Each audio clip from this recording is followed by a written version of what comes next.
It's a good Sunday morning. Welcome to Church of the Total Man, a church for men. Today we are continuing in Proverbs chapter 25. So get a Bible, get yourself your cup of coffee, maybe even a notebook, or just sit back and learn from the wisdom of the ages.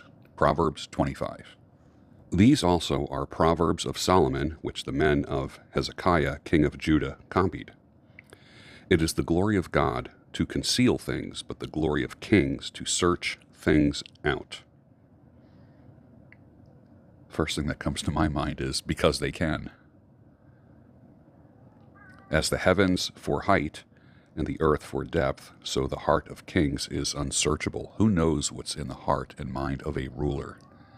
Many times we think we can influence them. It's a little bit different today with elected officials, but kings in a monarchy operated at a different level than we do now. In a monarchy, people believed that God had directed a king. They weren't governments of the people, for the people, by the people. That did not exist. Take away the dross from the silver, and the smith has material for a vessel. The dross was what is left over after you melt down silver, kind of like the byproduct or a waste product, to build a vessel, something that's going to hold something, let's say a chalice, a cup, a plate. Once the impurities are removed, then it is worthy of holding something of value. Food, wine. A lot of these are metaphors. When you remove the impure from something, then it is able to house, carry, or contain something of value. Is there a connection there between the silversmith, who is God, and us, who is silver, and melting us down and removing the impurities so that we may contain something of value? Take away the wicked from the presence of the king, and his throne will be established in righteousness. We all want righteous rulers, don't we? We don't want wickedness in our rulers. Do not put yourself forward in the king's presence, or stand in the place of the great, for it is better to be told, "Come up here," than to be put lower in the presence of a noble. It's better to be said, "Hey, come here," rather than "Get away from me, get down there." Wait to be invited. What your eyes have seen, do not hastily bring into court, for what you will do in the end when your neighbor puts you to shame. Don't be so fast to go to court. Try to settle things out of court if you can. Only go in front of a judge or a king if you absolutely have to. Argue your case with your neighbor himself, and do not reveal another's secret, lest he hears you bring shame upon you and your ill repute have no end. People exposing other people. In the modern world, we call that doxing. In the social media world, let it be between two people rather than airing dirty laundry, because what happens is you end up looking like a fool if you are the one who does the doxing, the exposing, because 9 times out of 10, it's an emotional offense that you're feeling, and you're operating 100% on emotions. A word fitly spoken is like apples of gold in a setting of silver. I really love that. Is a wise reprover to a listening ear. Think about that. Apples of gold in a setting of silver. It's just beautiful. Like the cold of snow in the time of harvest is a faithful messenger to those who send him. He refreshes the soul of his masters. Messengers deliver good news. Sometimes messengers deliver bad news. Like the cold of snow in the time of harvest is a faithful messenger to those who send him. It's refreshing. Good news is always refreshing. This is one of the reasons why Church of the Total Man, Daybreak Show, Listen My Son, all have at its core bringing hope, positivity, and optimism. And of course, sanity, clarity, and reason. It's good news. You're only going to hear good things. The world is falling apart. The world is in a pretty wild place right now. I will also add this. When hasn't it been? We've only had pockets of peace, but peace has not been the rule in the world. It's been the exception. So the good news is like snow, refreshing, cool snow. That's what good news does. That's what positivity does. Like clouds and wind without rain is a man who boasts of a gift he does not give.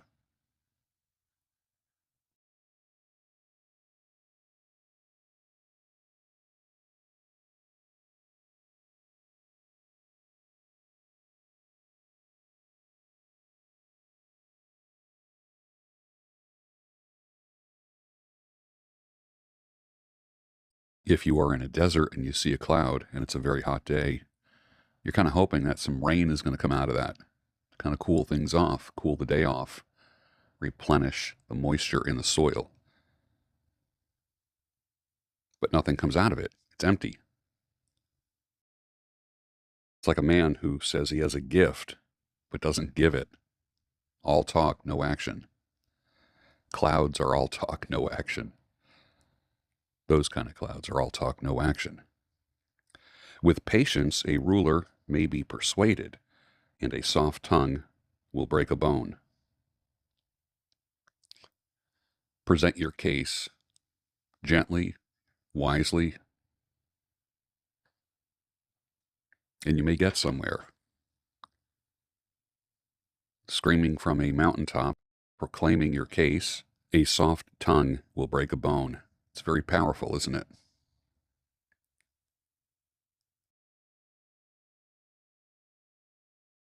Sometimes that we think by exerting overt power can get things done. Many times it's a soft word that will get more done. If you have found honey, eat only enough for you, lest you have your fill of it and vomit it.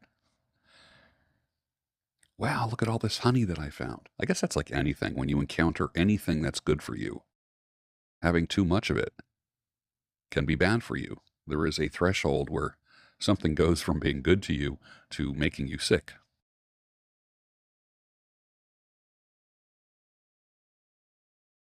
Let your foot be seldom in your neighbor's house, lest he have his fill of you and hate you.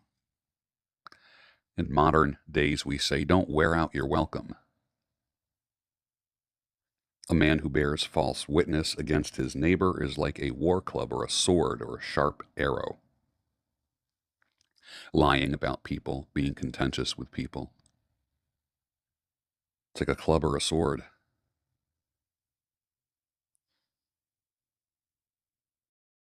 Again, it just occurred to me, words bearing false witness. Words can break bones in a good way or in a bad way. Trusting in a treacherous man in time of trouble is like a bad tooth or a foot that slips. Don't hang out with treacherous people or associate with those who hang out with treacherous people. Gosh, haven't we seen that in the past few years? Don't hang out with idiots or with people that associate with idiots.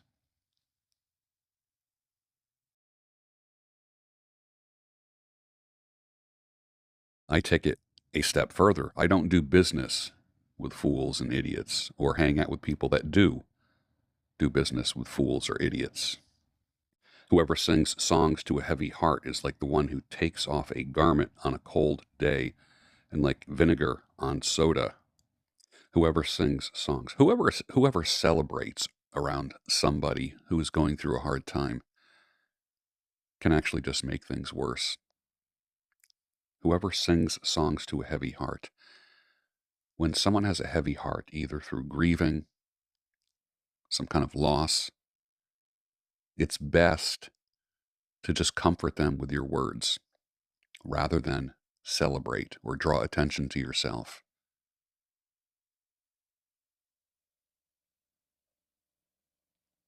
If your enemy is hungry, give him bread to eat. If he is thirsty, give him water to drink, for you will heap burning coals on his head.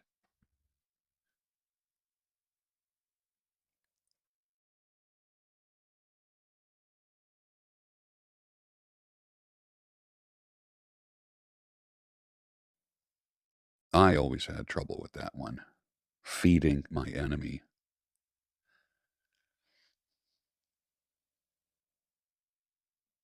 But it says the Lord will reward you. It's a tough one. It doesn't make sense in our brains, does it? The north wind brings forth rain and a backbiting tongue, angry looks. There's consequences to everything. A north wind brings rain. A backbiting tongue brings anger. The consequences of a backbiting, lying, disloyal tongue. Did you ever have a friend who is disloyal? Did you ever have a spouse that is disloyal? The natural response is anger. That is not an unnatural response. When somebody backbites you, when someone says untrue things about you, it is going to make you angry. That's a natural response.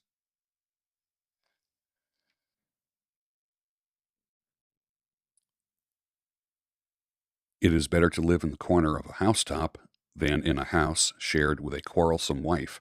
We've heard that before. And there is a reason why it's being said again. You want harmony. You want to be able to have peace. You've heard me say a man settles where he has peace.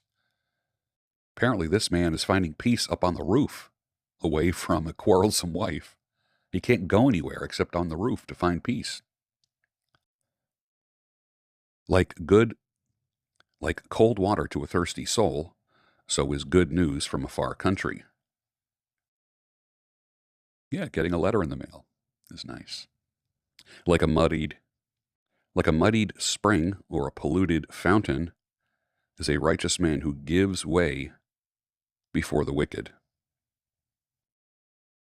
Polluting that which is pure, dirtying the waters of truth. It is not good to eat too much honey, nor is it glorious to seek one's own glory.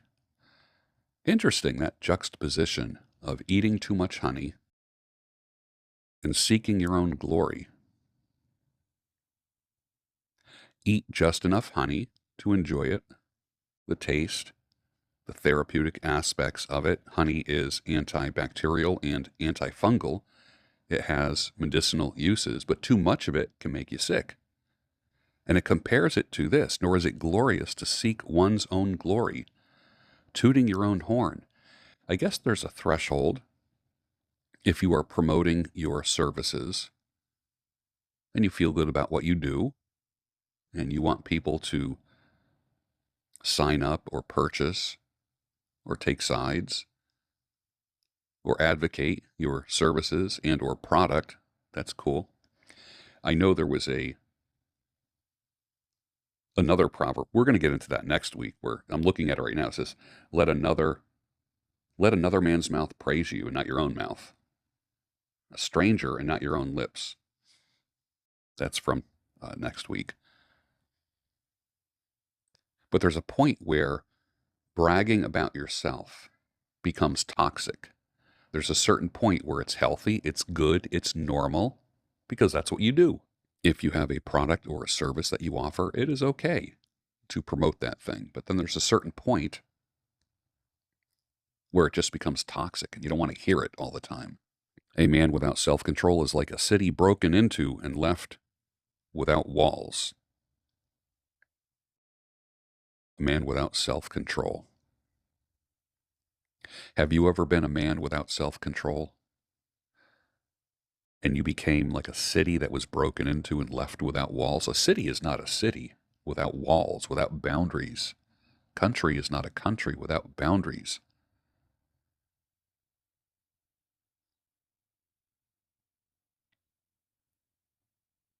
Without self-control, people can steal from your life.